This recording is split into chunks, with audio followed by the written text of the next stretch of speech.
स्वधर्मो निधनो श्रेया पर धर्मो भयावह। अपना जो धर्म है वो देखने में छोटा हो तो भी वो हमारे कल्याण के लिए है, और दूसरे का बड़ा धर्म दिखाई देता हो तो हमारे लिए ठीक नहीं। अर्जुन ने बड़ा धर्म चुना अपने निज धर्म का त्याग करके। बड़ा धर्म सन्यास, और निज धर्म उस समय छात्र धर्म के अंतर्गत युद्ध रूपी कर्तव्य है। तो भगवान ने कहा अपने निज धर्म को स्वीकार करो, सन्यास नहीं। समय है, अगर आपका सारा निज धर्म का कार्य पूर्ण हो गया है तो आप सन्यास ले लीजिए, और अगर निज धर्म का कार्य है तो सन्यास से श्रेष्ठ है निज धर्म। स्वधर्मो निधनो श्रेया पर धर्मो भयावह। स्वधर्म जो इस समय धर्मयुक्त कर्तव्य आया है वो है युद्ध।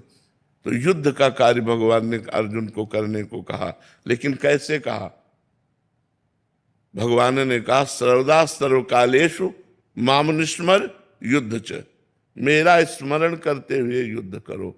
ऐसे ही आप पढ़ाई है, डॉक्टरी है, मास्टरी है, वकालत है, जिसको जो मिला हुआ है वो भगवान का नाम स्मरण करते हुए पूजा मान करके करो, तो आपको उसी से भगवत प्राप्ति हो जाएगी। अलग से अगरबत्ती जलाने की जरूरत नहीं पड़ेगी। आप विश्वास करो, आप जो कर्म कर रहे हो ईमानदारी से करो, सच्चाई से करो, भगवान के लिए करो और नाम स्मरण करते हुए करो। देखो आपको भगवत प्राप्ति होती है कि नहीं। जो कर्म कर रहे हो, देखो हम आपको संतों की महिमा बताते हैं। श्री रैदास जी का नाम सुना होगा आपने, बड़े महान संत हुए हैं और गृहस्थ थे। उनकी पत्नी थी, रैदास जी की पत्नी थी, सुना है ना, पत्नी थी, और वो अपना कार्य करते थे। इतने बड़े सिद्ध महापुरुष हुए कि एक पंडित जी गंगा नहाने रोज जाते थे। तो रैदास जी से कहा कि रैदास जी कभी गंगा नहाते तो होते ही। तो उनका हम अपने कर्म को ही पूजा समझते हैं। आप रोज गंगा नहाने जाते हो, ये 2 केला है, बड़ी कठिन कमाई के हैं, गंगा जी को दे देना, कह देना रैदास जी ने दिया है। पंडित जी ने ले लिया, और जब जाकर गंगा जी से कहा कि रैदास जी ने ये 2 केले आपको दे, तो गंगा जी में से हाथ प्रकट हुआ और 2 केले लेके समा गया।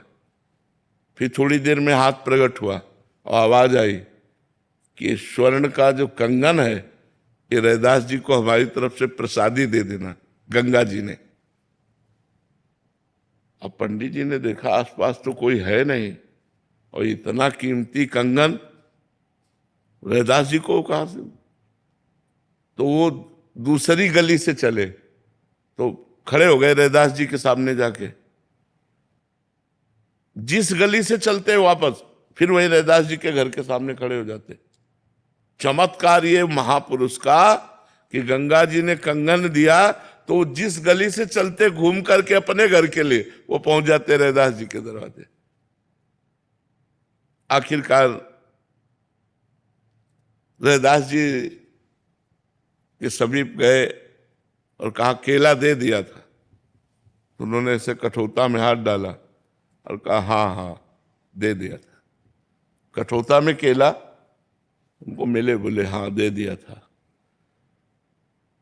उनका गंगा जी ने आपके लिए। तो उनका हम इसको क्या करेंगे, आप ही रख लो।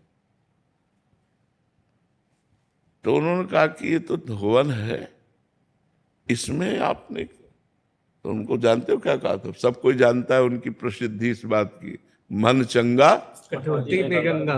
हाँ, तुम्हारे मन में कंगन की बेईमानी आ गई और कहाँ कहाँ घूमते हुए ऐसे भटकते हुए फिर यहीं आते रहे।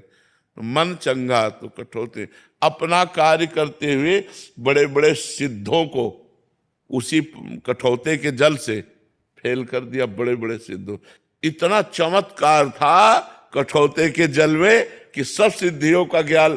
तो अगर हम स्वधर्मो निधनो श्रेया पर धर्मो भयावह, हमको भगवान ने किसान बनाया, व्यापारी बनाया, मास्टर बनाया, डॉक्टर बनाया, वकील बनाया। हम ईमानदारी से अपने कर्म को करें और भगवान का नाम जप करें तो सर्वलोक महेश्वर भगवान उसको पूजा मानेंगे और आप उससे परिपक्व हो जाएंगे। आप भगवान की प्रसन्नता प्राप्त कर लेंगे, आप भगवान के लाड़िले बन जाएंगे। पर हम लोग क्या करते हैं, अपने कर्म में बेईमानी करते हैं। हम लोग भगवान का स्मरण नहीं करते, दो कमियां करते। कर्म तो सब कोई कर रहा है, लेकिन धर्म पूर्वक कर्म नहीं करते और नाम जप करते हुए कर्म नहीं करते, इसलिए सिद्धि प्राप्त नहीं होती।